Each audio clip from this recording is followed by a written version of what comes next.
ఎక్కడైనా జరిగితే ఎప్పుడు చర్చించుకుంటారు హాట్ లైన్లో. కేవలం నాగరాజు అనేటువంటి సిఐని మాత్రమే బలి చేసి ఇంత పెద్ద కేసులో తూతు మంత్రం చేయాలనేటువంటి ప్రయత్నమే హరీష్ కుమార్ గుప్తా అదేవిధంగా రాజశేఖర్ బాబు చేస్తున్నారు. దానికోసమే సిఐడి ఒక సీనియర్ ఐపీఎస్ ఆఫీసర్ అయితే వీళ్ళు చెప్పినట్టు రాసేస్తాడు. చెప్పారు కదా, రాసేసిన తర్వాత ఏం లేదండి, అతను పెద్ద రౌడీ, పెద్ద గ్యాంగ్స్టారు, వాళ్ళు కొట్టుకుని అక్కడ చచ్చిపోయి ఉంటారు, అందువల్ల ట్రేస్ చేయలేకపోతున్నాం, మళ్ళా ఒక సంవత్సరం ఇస్తే మేము ట్రేస్ చేస్తాం అని క్లోజ్ చేసి పారేస్తారు. ఈ నాగరాజుకు మళ్ళా పోస్ట్ ఇస్తారు. ఇంతే జరిగేది. శుభ్రంగా రాజశేఖర్ బాబు సేఫ్ అవుతాడు, హరీష్ కుమార్ గుప్తా సేఫ్ అవుతాడు, ఈ శవాన్ని తీసుకెళ్లినటువంటి కానిస్టేబుల్స్ సేఫ్ అవుతారు, జీపులో వెళ్ళిన డిఎస్పీ సేఫ్ అవుతాడు, ఇంకా అడిషనల్ ఎస్పీలు వీళ్ళందరూ సేఫ్ అవుతారు. ఒక్క రాజశేఖర్ బాబుని ఒక్క నాగరాజును బలి చేసేసి మొత్తం సేఫ్ అవ్వాలనేటువంటి పెద్ద కుట్ర జరుగుతూ ఉంది. శవాన్ని తగలేసే దానిలో కుట్ర, ఆ తర్వాత దాన్ని మాఫీ చేసేందుకు కుట్ర జరుగుతూ ఉంది.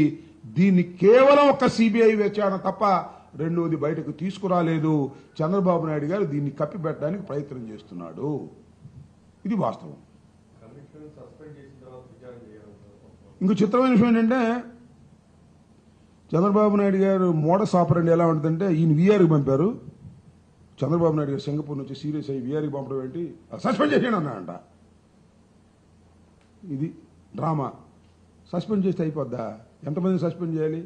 ముందు కమిషన్ సస్పెండ్ చేయాలి.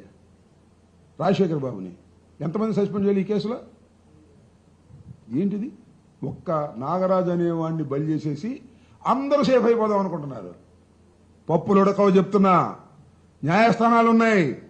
మీరు రాజీలు గీజీలు పడ్డా కూడా ఎట్టి పరిస్థితుల్లోనూ సమాజం అంగీకరించదు. దీని లాజికల్ ఎండ్కు తీసుకువెళ్లేంత వరకు ఈ సమాజం నుంచి పోరాడతారు. వైఎస్ఆర్ కాంగ్రెస్ పార్టీ ఈ కేసుని బయటికి తీసుకొస్తుంది. ఎంత దూరమైనా వెళ్తుంది.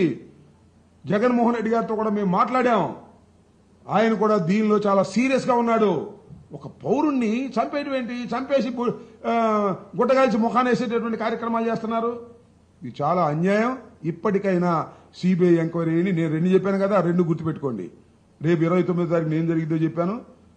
ఐపీఎస్ అధికారి, సీనియర్ ఐపీఎస్ అధికారి